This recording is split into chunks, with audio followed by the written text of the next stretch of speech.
Bonjour. Ça va? Regardez-moi. Oh, je reste n'importe quoi. National, il vient de- Bonjour, bonjour, vous. Bonjour, vous avez bien parlé. Je vais vous écouter. Parlez un petit peu plus fort. C'est facile. Hein? Sur ce coup-là, c'est pas bon. À la Nartelle. Le débarquement, c'est à la Nartelle. C'est la viande de samedi, c'est le 14. Il se moque de moi. Comment ça fait? Vous moquez de moi? C'est pas parce que je vous Vous aime. profitez parce que je ne peux pas me lever, hein? Ah oui, il a la canne, hein. Se défendre. Hein. Non, non, ça c'est mon verre préféré.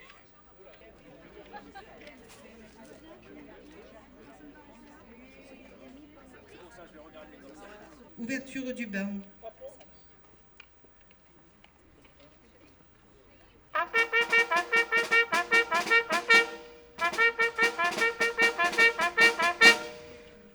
Lecture de l'ordre du jour aux armées par Annie Martin. Ordre du jour de félicitations aux armées alliées. Officiers, sous-officiers, soldats des armées alliées, après avoir résolument arrêté l'ennemi, vous l'avez pendant des mois, avec une foi et une énergie inlassables, attaqué sans répit. Vous avez gagné la plus grande bataille de l'histoire et sauvé la cause la plus sacrée, la liberté du monde. Soyez fiers. D'une gloire immortelle, vous avez paré vos drapeaux. La postérité vous garde sa reconnaissance. Signé le maréchal de France, commandant en chef des armées alliées, Ferdinand Foch. Léa Durand, lauréate du concours national de la résistance et de la déportation du 13, va nous donner lecture du message de M. Sébastien Lecornu, ministre des Armées, et de Mme Patricia Miralles, secrétaire d'État aux anciens combattants et à la mémoire. La nouvelle de la victoire se répand à la volée dans tout le pays, de clocher en clocher. L'écho du clairon vient d'annoncer la fin d'un conflit qui a éprouvé le monde et décimé les hommes. La fureur du canon s'est enfin tue, couverte par un immense éclat de joie. 11 novembre 1918, il est 11 heures, c'est l'armistice. Pour des millions de soldats venus du monde entier, c'est la fin de 4 terribles années de combat. Le soulagement est immense. La guerre est enfin finie, mais pour les survivants commence un funeste décompte. Celui d'1,4 million de soldats français, tombés au champ d'honneur, de 4 millions de nos militaires blessés ou mutilés. Ces braves aux gueules cassées qui plongent la nation entière dans l'effroi et l'émotion. Le traumatisme est mondial. En tout, ce sont près de 10 millions de soldats qui ont été tués, 3 millions de veuves et 6 millions d'orphelins. Les morts sont presque aussi nombreux parmi les civils. Ceux qui sont revenus des combats racontent la puanteur des tranchées et le fracas des obus.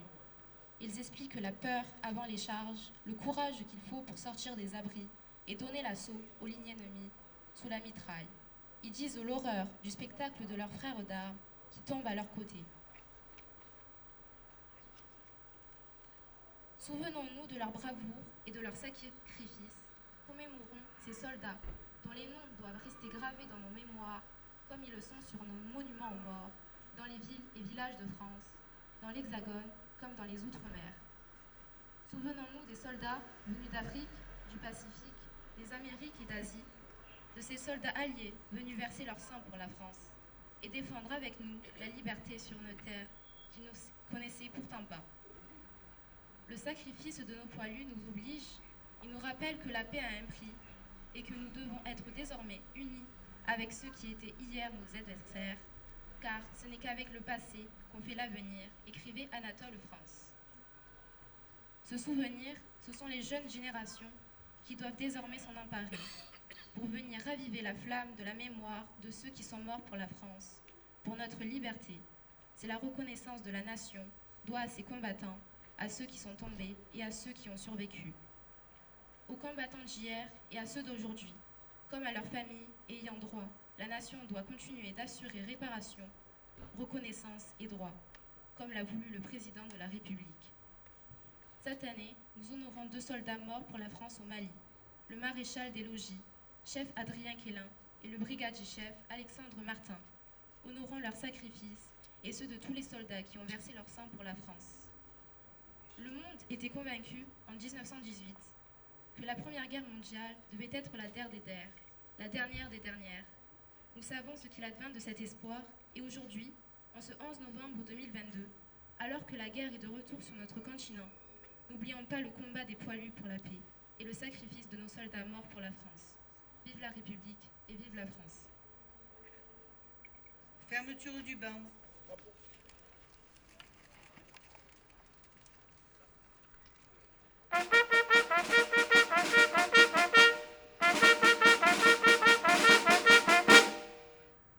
Dépôt de gerbe en mémoire de nos soldats morts pour la France. La gerbe de la municipalité est déposée par Joël Bals et Audrey Ville.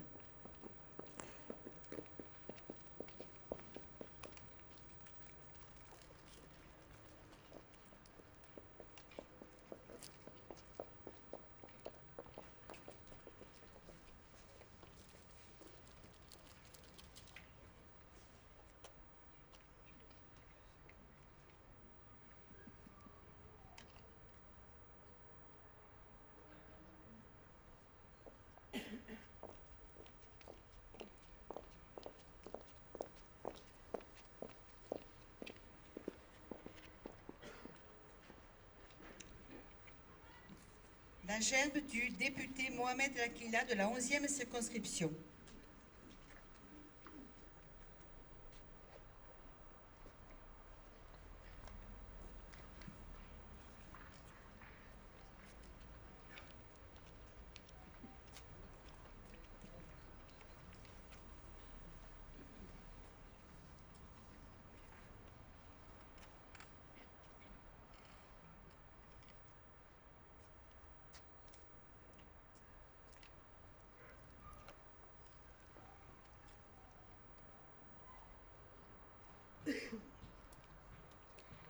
La gerbe du souvenir français déposée par Annie Martin.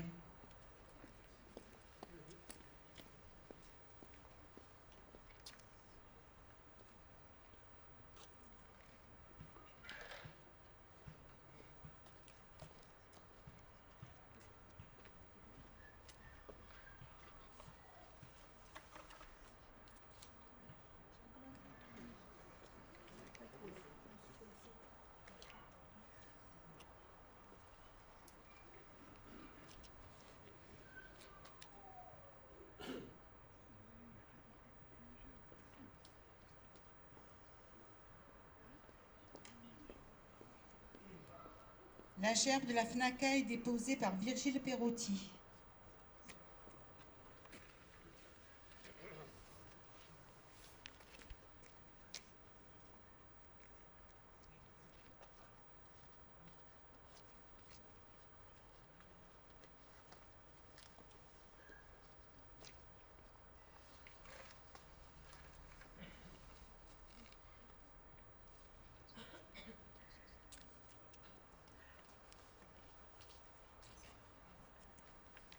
La gerbe d'ensemble pour les peines Mirabeau est déposée par Solange Gorier-Lacroix et Romain Amaron.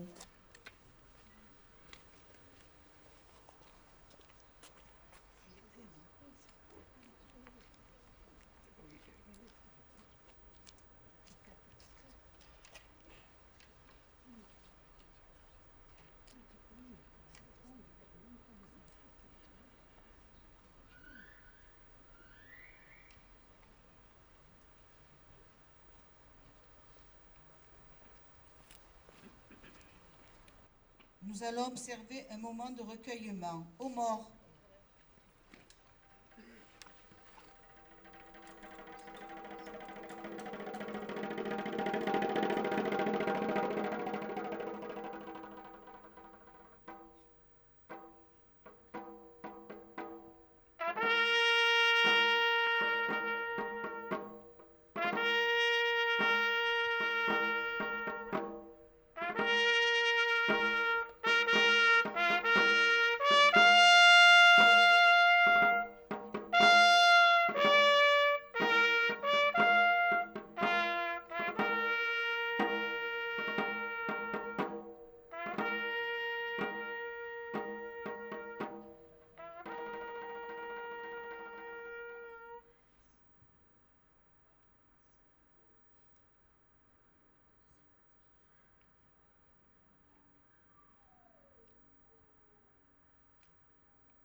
Merci tout particulièrement à toi, Léa. Merci et félicitations pour cette reconnaissance que tu as eue dans le cadre du Conseil national de la résistance et de la déportation. Cette récompense t'honore et nous honore tous au Pen Mirabeau, et on aura sans doute l'occasion de se revoir pour te féliciter en mairie.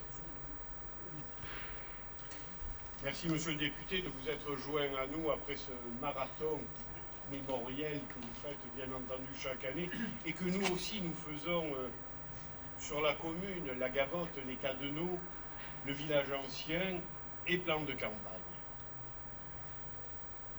Lors des cérémonies du 11 novembre de l'année dernière, la guerre en Europe nous paraissait impensable. Elle nous oblige à prendre la mesure des oublis ou des dénis qui nous ont tant aveuglés. Pour reprendre l'expression de Jean-François Colosimo, nous souffrons d'une amnésie historique et d'une hémiplégie civilisationnelle. De la dislocation de l'Empire romain au Moyen-Âge, en fait à partir du IXe siècle, deux Europes, occidentale et orientale. Rome et Constantinople, avec en toile de fond une véritable guerre de religion entre catholiques et orthodoxes. Et si aujourd'hui le dialogue interreligieux a désamorcé les facteurs théologiques, il en est sorti un antagonisme culturel qui nourrit l'appel à la croisade anti-occidentale du président Poutine, qui voit dans l'Ukraine une partie de ce qu'il considère comme son empire. Si personne n'a oublié la Shoah décrétée par Hitler en 1941, qui se souvient de l'Holodomor ordonné par Staline 10 ans plus tôt et qui fit aussi plusieurs millions de morts. Holodomor, mot ukrainien qui signifie extermination par la faim et qui nous renvoie au risque de famine mondiale générée par le blocus sur les céréales. Alors quoi? La guerre serait-elle le moteur de l'histoire et inutiles seraient les sacrifices passés? La furie balkanique en 1991 entre Serbes, Croates et Bosniaques n'était-elle pas déjà un avertissement? Vous connaissez mon attachement européen et ma crainte est que cette guerre en Europe sonne le glas de la dislocation européenne, que certains d'ailleurs appellent de leur vœu, pour un retour au nationalisme dont on connaît les conséquences, pour peu que l'on sache un peu son histoire. Le patriotisme, c'est aimer son pays. Le nationalisme, c'est détester celui des autres. C'est ce que disait le général de Gaulle. Alors soyons patriotes parce que nous sommes hommes et humains. Vive la République, vive la France, vive l'Europe.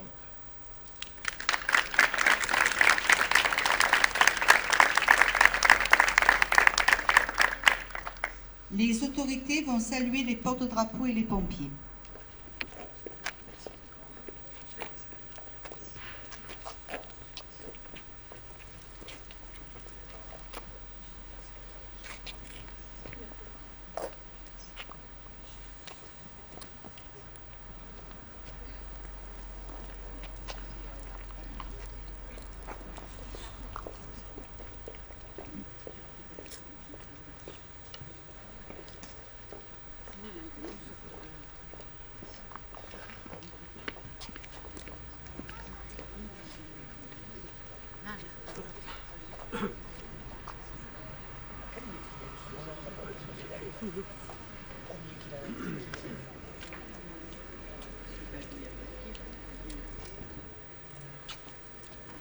Après.